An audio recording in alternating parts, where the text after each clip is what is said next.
कार्यक्रम का संचालन कर रहे साथी मोहित जी, यहाँ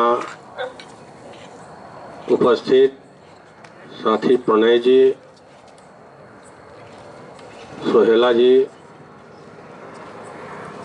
असलम जी, सुचिता डे जी, चिंटू जी और तमाम साथियों, सबसे पहले मैं CPI-ML बिहार राज्य कमेटी की ओर से शहीद कॉमरेड चंद्रशेखर को अपनी श्रद्धांजलि अर्पित करते हुए आप लोगों का अभिवादन करता हूं। साथियों, जो लड़ाई कॉमरेड चंद्रशेखर ने JNU से निकलकर बिहार के धधकते खेत खलिहानों में शुरू की, वो दौर था बिहार का जिसे आज की बिहार की भारतीय जनता पार्टी जंगल राज का नाम देती है। उस समय भी लोग बोलते थे। तो मैं समझता हूं कि कॉमरेड चंद्रशेखर की शहादत ने लालू राज के ताबूत में एक कील साबित हुआ और शहाबुद्दीन जिसने कॉमरेड चंद्रशेखर की हत्या करवाई, उनकी शहादत के बाद उसका पराभव शुरू हुआ और आज उसकी स्थिति जो है सो आपके सामने है। लालू जी की भी जो स्थिति बनी पिछले दिनों वो भी आपके सामने है और किस तरह से ये आज नीतीश के साथ गठबंधन करके सत्ता में आए, पूरा देश देख रहा है।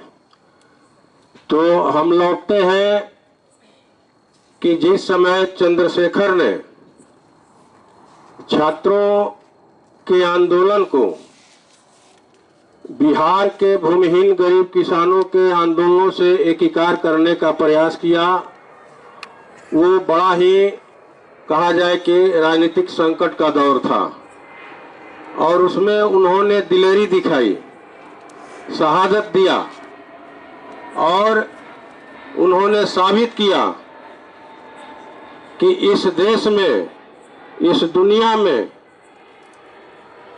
जो 100 साल जीने का लालच लेकर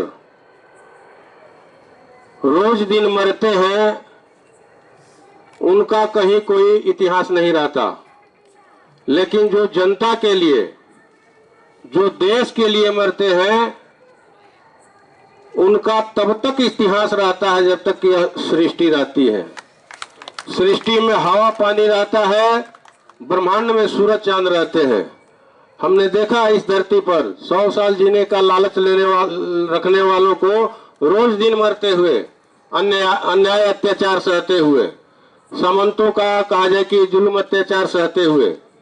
और हमने इस दुनिया ने भगत सिंह को भी देखा है, चंद्रशेखर को भी देखा है, खुदीराम बोस को भी देखा है, जिन्होंने 16 साल की उम्र जीकर, जिन्होंने 23 वर्ष की उम्र जीकर, जिन्होंने 30 वर्ष की उम्र जीकर दसियों हजार वर्ष का उम्र जी लिया। यही मौत के बारे में दो तरह के विचार हैं। तो मैं समझता हूं कि माओ सेतुंग ने भी कहा है कि एक पंख की तरह हल्की मौत होती है और एक पहाड़ की तरह भारी। तो वो पहाड़ की तरह भारी मौत हुई और आज वो चीज साबित हो रही है। हम लोग यहाँ इकट्ठा होकर सभी लोग चंद्रशेखर को याद कर रहे हैं।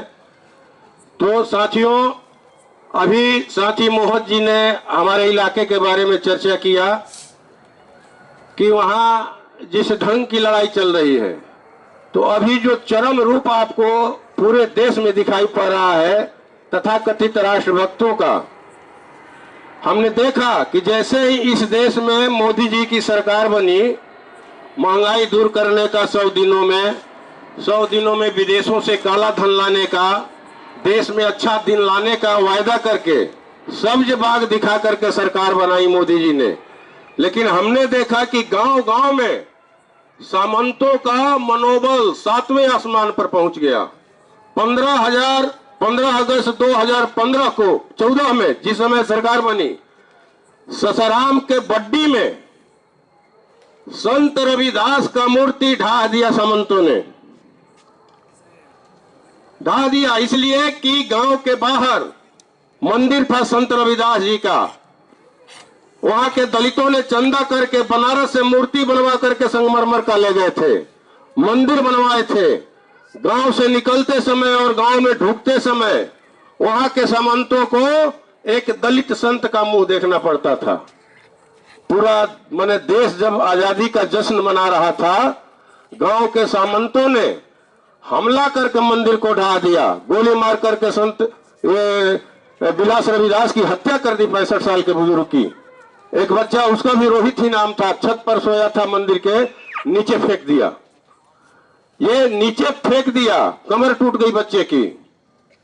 बगल का प्रखंड है काराकाट, मोहनपुर एक गांव, एक दलित बच्चा, उसकी बकरी पड़ गई थी मोहन सिंह के खेत में।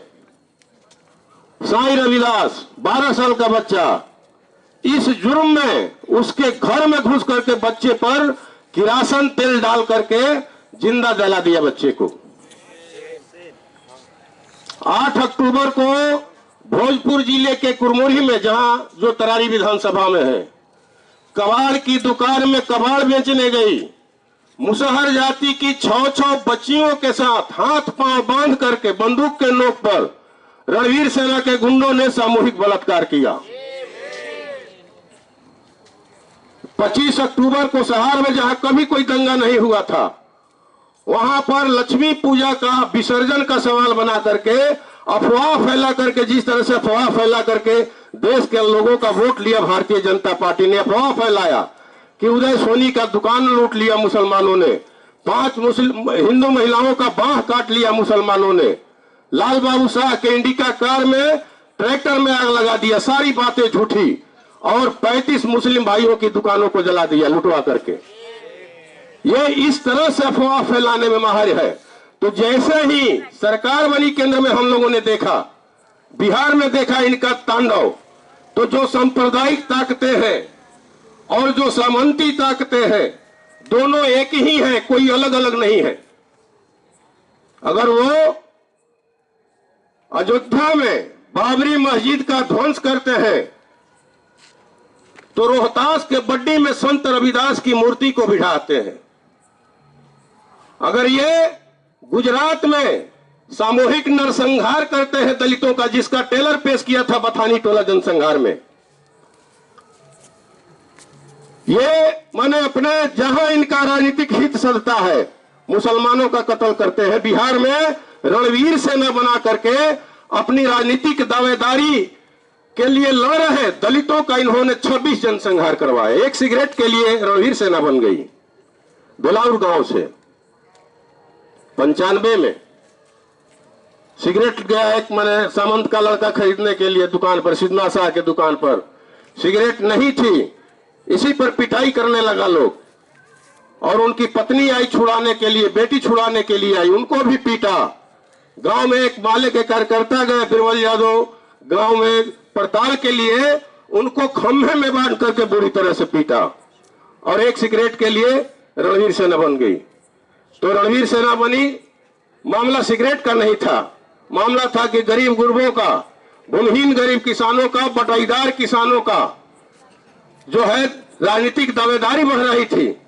95 का बिहार विधानसभा चुनाव होने वाला था और लग रहा था कि भोजपुर की सभी सीटों पर लाल झंडे के उम्मीदवार जीत जाएंगे। इसको तोड़ने के लिए, और उस समय लालू राबड़ी की सरकार चल रही थी बिहार में, ये रणवीर सेना के गुंडे जनसंहार पर जनसंहार करते गए। जो जनसंहार शुरू किया सरथुआ से, मुसहर जाति के 11 लोगों की हत्या करके, वो जनसंहार बढ़ता गया और ये जनसंहार करवाते गए।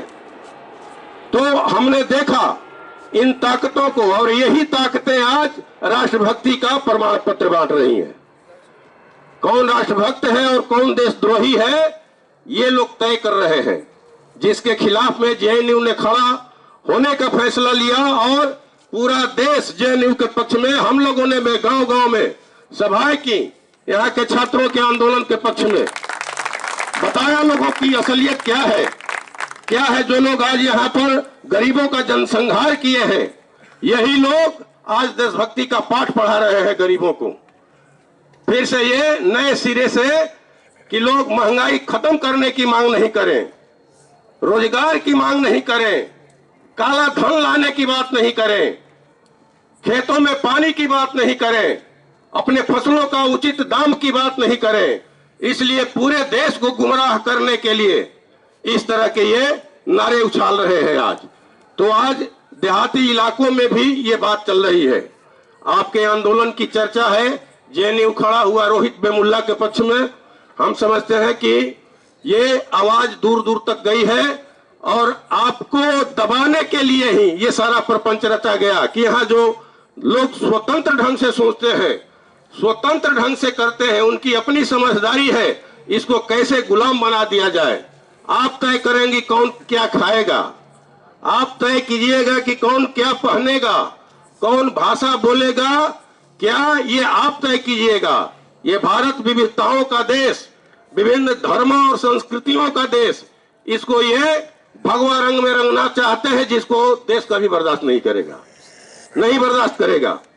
और हम समझते हैं कि आज फिर से जो गांव में लड़ाई चल रही है, खेत खलिहानों में, उस लड़ाई के पक्ष में छात्र युवाओं को भी और ज्यादा बड़े पैमाने पर खड़ा होने की जरूरत है। इस बार के बिहार विधानसभा चुनाव में भाकपा माले के 3 उम्मीदवार जीत करके गए हैं। बलरामपुर से कॉमरेड महबूब आलम, उन्होंने भारतीय जनता पार्टी के उम्मीदवार को वरुण झा को 24,000 वोटों से हराया। सिवान के दरौली से कॉमरेड सत्यदेव राम ने भाजपा उम्मीदवार को 12,000 वोटों से हराया। और तरारी विधानसभा क्षेत्र से मैं बिहार में सबसे कम वोटों से जीत हुई, तरारी में 272 वोट से, मात्र 272 वोट से। लेकिन जैसा कि साथी मोहित जी ने कहा, सुनील पांडे अंतरजातीय गिरोह का सरगना, गुंडा गिरोह का सरगना, बैंक डकैत, ट्रेन डकैत, डॉक्टर का अपहरण करने वाला, व्यवसायियों का अपहरण करने वाला, वो लगातार वहां से पीरो से 2 बार और पिछली बार तरारी से विधायक सुनील पांडे। तो सुनील पांडे को इस बार टिकट नहीं मिला जदयू से उम्मीदवार वो विधायक थे। इस बार इसलिए टिकट नहीं मिला कि 21 जनवरी 2015 को आरा सदर कोर्ट में एक बम ब्लास्ट हुआ था, 2 वहां से अपराधियों को भगाया गया था, लंबू शर्मा और अखिलेश सिंह। इन लोगों को इसलिए भगाया ताकि ये लोग मुख्तार अंसारी जो यूपी के बाहुबली हैं, आगरा जेल में बंद हैं, 27 जून को ये 30 हजारी कोर्ट में आने वाले थे पेशी पर। कृष्णा सिंह का कहा जाए कि सम्मान का है, ये कहा जाए कि लाट घाट का सुनील पांडे, और कृष्णा सिंह को ही मदद करने के लिए ये कौन है, डॉन ब्रजेश सिंह है यूपी का, हाँ, वो कृष्णा सिंह की मौत हुई थी। तो ये ब्रजेश सिंह ने उसको फरार करवाया, कहा कि फरार करवाओ। सुनील पांडे गए भेंट करने के लिए जेल में। 24 दिसंबर 2014 को प्लानिंग बनी कि कैसे भागना है। लंबू शर्मा यहाँ दिल्ली में पकड़ा है 21 जून को ही, 27 जून को कोर्ट में पेशी होने वाली थी। तो उसने कहा कि हमको फरार कराया सुनील पांडे ने। तो सुनील पांडे गिरफ्तार हुए, जेल गए, टिकट नहीं मिला तो पत्नी को टिकट दिया लोजपा ने, वहां से तरारी से गीता पांडे को टिकट दिया। अखिलेश सिंह केंद्रीय मंत्री पिछली सरकार में, यूपीए सरकार में, वो कांग्रेस के टिकट पर चुनाव लड़े, त्रिकोणीय लड़ाई हुई। अखिलेश सिंह को 41,063 वोट आया, गीता पांडे को 43,778 वोट, और हम लोगों को वहां मिला, गरीबों को वहां 44,050 वोट, 272 वोट से। और वहां आप माने जानकर ताज्जुब कीजिएगा, 2.5 लाख रुपए में चुनाव लड़ा वहां के गरीबों ने, मात्र 2.5 लाख रुपए में 10 रुपया 20 रुपया चंदा करके लोगों ने चुनाव लड़ा। लेकिन चुनाव आयोग को खर्च दिखाना पड़ा 5,41,702 रुपए का। इसलिए दिखाना पड़ा कि हमारे रैलियों में जो लोग आए अपना घर से खाना खाकर आए, अपना ट्रैक्टर पर चढ़ करके आए। तो कहा चुनाव आयोग कि भाई इसका भी चुनाव में खर्चा जुड़ाएगा। तो सब बना करके 5,41,702 रुपये हुआ। दोनों उम्मीदवारों ने 20-20 करोड़ रुपया खर्चा किया। वहां गरीबों को हराने के लिए रोज दिन ट्रैक्टर उतरते ही काजे के हेलीकॉप्टर उतरता था। एक दिन तो 16 अक्टूबर को 2 हेलीकॉप्टर आया। तरारी के मैदान में एक पर आए रामविलास पासवान जी और एक पर आए गिरिराज सिंह जी।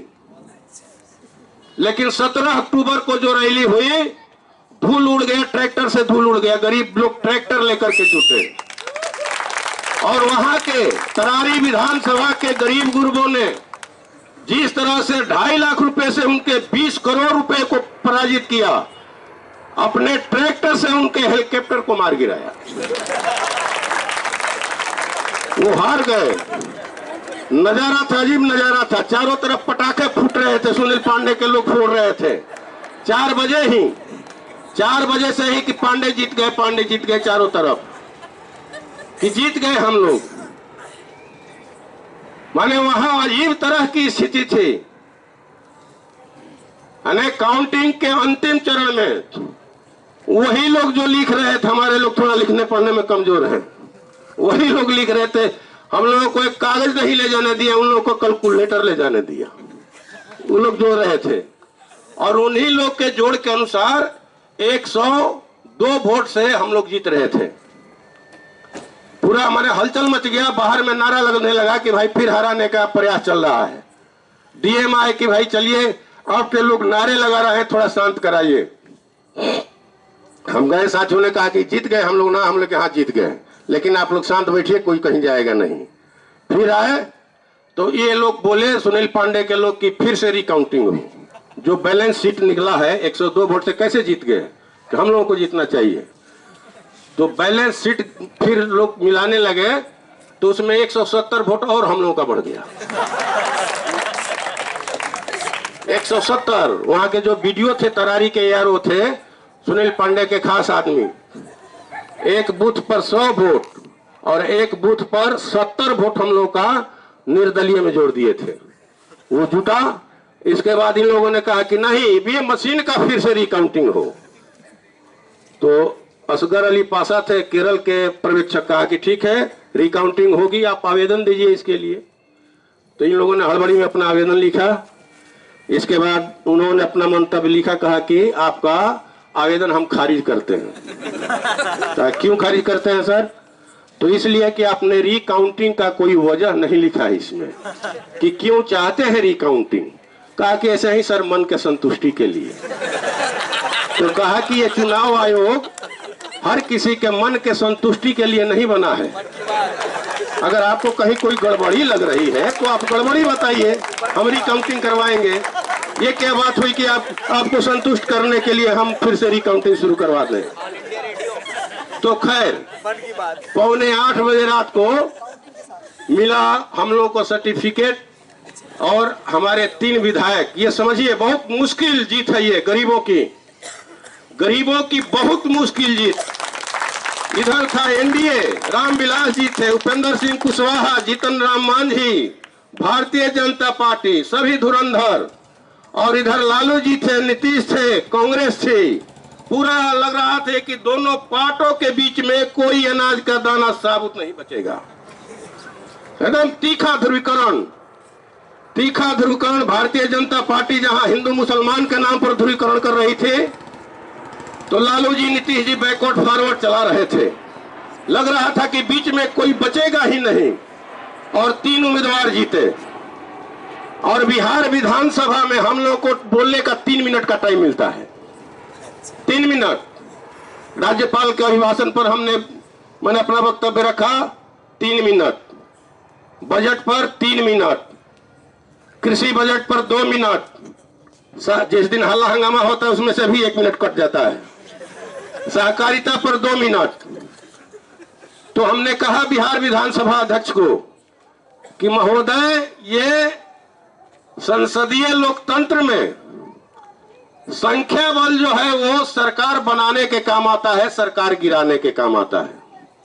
इससे ज्यादा इसका महत्व आप मत साबित कीजिए विपक्ष की आवाज को दबाने के लिए।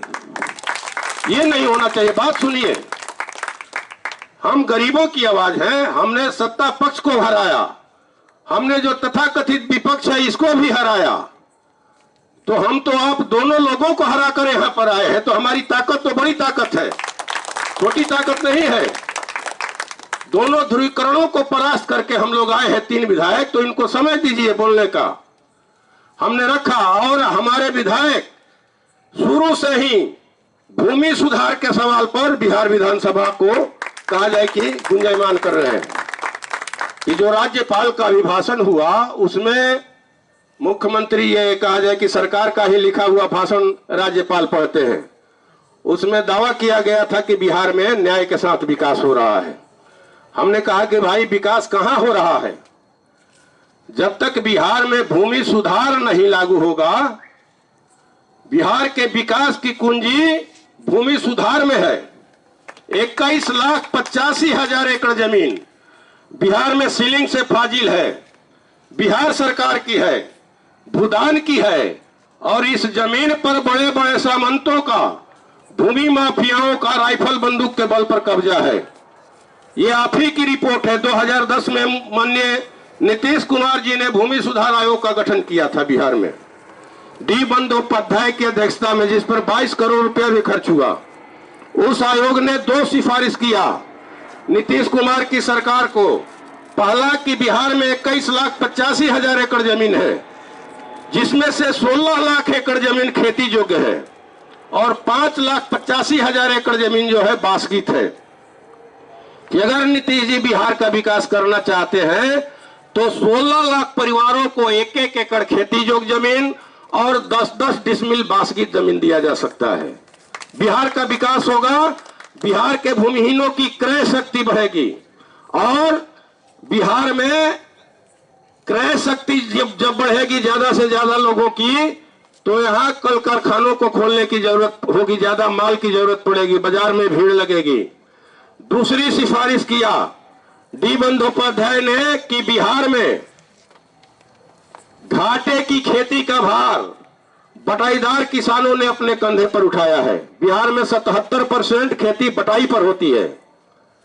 इस बार के बजट सत्र में भी हम लोगों ने उठाया, कृषि बजट में भी, कि 77% खेती बटाईदार किसान करते हैं, लेकिन बटाईदार किसानों को कोई सरकारी सहूलियत नहीं मिलती कृषि के क्षेत्र में, इसलिए कि बिहार में मौखिक बटाई पर खेती लगाई जाती है, कोई लिखा पढ़ी नहीं होता है। तो डी बंदोपाध्याय ने कहा कि अगर आपको बिहार की खेती में विकास कराना है तो बटाईदार किसानों का रजिस्ट्रेशन कराइए, बटाईदार किसानों को पहचान पत्र दीजिए, ताकि उनको भी डीजल सब्सिडी का लाभ मिल सके, उन्हें भी फसल क्षति का मुआवजा मिल सके, और उन्हें भी अपना धान सरकारी रेट पर क्रय केंद्रों को बेचने का अधिकार मिल सके। ये काम होगा तब खेती माने जो घाटे में जा रही है वो विकास के रास्ते पर जाएगी। लेकिन जैसे ही ये भूमि सुधार की रिपोर्ट अखबारों में आई, पूरे बिहार में हंगामा मच गया। बिहार के तमाम पार्टियों के जो सांसद, विधायक जो सामंती पृष्ठभूमि के हैं, उन्होंने 20 मई 2010 को पटना के गांधी मैदान में किसान महापंचायत बुलाया और खुलेआम चैलेंज किया कि जिस दिन बिहार विधानसभा में भूमि सुधार आयोग की सिफारिशों को रखा जाएगा बहस के लिए, हम लोग सरकार गिरा देंगे। गिरिराज सिंह जो अभी केंद्रीय मंत्री हैं, जो कहते हैं कि जो भारतीय जनता पार्टी को वोट नहीं देगा उसे पाकिस्तान भेज दिया जाएगा।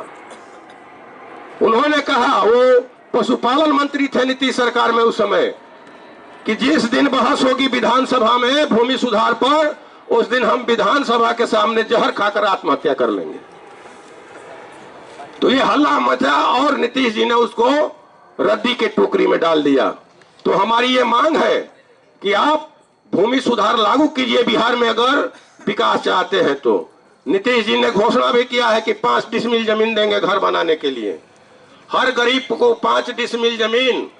ये 5 डिसमिल जमीन क्या देंगे, बल्कि जिन गरीबों को, जिन भूमिहीनों को बरसों पहले बिहार सरकार की जमीन मिली हुई है, जमीन पर पर्चा मिला हुआ है, वहां से उनको उजाड़ा जा रहा है। पश्चिम चंपारण के गौनाहा प्रखंड में धमौरा गांव में 71 में 100 एकड़ जमीन वहां के भूमिहीनों को मिला, बिहार सरकार की जमीन। और वहां रामनगर बताया जा रहा है कि वो रामनगर एस्टेट की जमीन है। वहां का कहावत है कि वहां एकड़ में जमीन की माप नहीं होती है, रामनगर एस्टेट की वो किलोमीटर में जमीन की माप होती है। कहावत है वहां की जहां तक जाए नजर वहां तक एस्टेट का राज। तो हम लोगों ने इसको ध्यानाकर्षण बनाकर रखा। 11 मार्च को हमारा ध्यानाकर्षण आया और हमने जैसे ही ध्यानाकर्षण पढ़ना शुरू किया, भारतीय जनता पार्टी के विधायकों ने खड़ा होकर हंगामा किया और सदन की कार्रवाई 2 बजे तक के लिए स्थगित हो गई। फिर 15 मार्च को आया ध्यानाकर्षण रखा, उस दिन भी भारतीय जनता पार्टी के लोगों ने हंगामा किया और अंतिम 29 मार्च को आया। तो उस दिन हंगामे के बाद भी सरकार ने घोषणा किया कि हम कमेटी बनाते हैं, ये कमेटी जांच करेगी कि वो जमीन कैसी है। अभी 2 लोगों की हत्या हुई 21 मार्च को, वहां भी सीलिंग से फाजिल 120 एकड़ जमीन मिली है दलितों को। बलियापुर प्रखंड का सैदनपुर गांव बेगूसराय जिले में महेश राम और राम प्रवेश राम की हत्या कर दी गई। भूस्वामियों ने कर दिया गोली मार करके। गए थे हम लोग वहां, इतनी घृणा, एक एक को 7-7 गोली मारी गई थी ताकि वो जमीन छोड़ करके भाग जाए। तो ये भूमि सुधार का सवाल लाख ये लोग रद्दी की टोकरी में डाल दे, लेकिन बिहार में ये सरकार का पीछा करता रहेगा। और हम लोगों ने तो कहा, विधानसभा में भी कहा कि आपको इतने ही अगर गरीब खटक रहे हैं भूमिहीन, तो इनको देश निकाला दे दीजिए, आप देश निकाला दे दीजिए। लेकिन तब है कि आप काम किससे करवाइएगा। काम करवाने के लिए अमेरिका से मजदूर बुलाइएगा, इंग्लैंड से बुलाइएगा, नहीं बुलाइएगा। इसलिए कि अमेरिका से जो आएगा काम करने के लिए, यहाँ बिहार में कोई रसोईया 33 रुपया रोज में खाना नहीं बनाएगी। 33 रुपया दैनिक मजदूरी है रसोइयों की, जो स्कूलों में खाना बनाती हैं, झाड़ू लगाती हैं, बर्तन साफ करती हैं। ये नहीं मिलेगा आपको। इसीलिए मजदूर आपको जिंदा भी चाहिए, लेकिन आप सामंतों का गुलाम बना करके गरीबों को रखना चाहते हैं। कि जिन लोगों ने इस धरती को धरती के रहने लायक बनाया, यहाँ के जंगल झाड़ को साफ किया, जिन दलित आदिवासियों ने उनको आप रहने के लिए 2 गज जमीन नहीं देना चाहते हैं, तो ये आप समझ लीजिए कि आपकी विधानसभा नहीं चलेगी। तो मैं समझता हूं कि जमीन की लड़ाई और लोकतंत्र की लड़ाई, लोकतंत्र में अभिव्यक्ति की आजादी की लड़ाई, सबके दुश्मन एक हैं और सबका साझा हित है। एक ही है दुश्मन, अलग अलग नहीं है। चाहे वो सामंत हो, चाहे वो अपराधी हो, चाहे वो सांप्रदायिक तत्व हो, सब एक है, एक ही चेहरा है, अलग अलग नहीं है। इनको पहचानने की जरूरत है और देश के अंदर साझा आंदोलन को आगे बढ़ाने की जरूरत है। मैं समझता हूं कि आपका ये आंदोलन भविष्य में और विस्तार पाएगा। इसी कामना के साथ आपका पुनः एक बार अभिवादन करते हुए अपनी बात समाप्त करता हूं। धन्यवाद।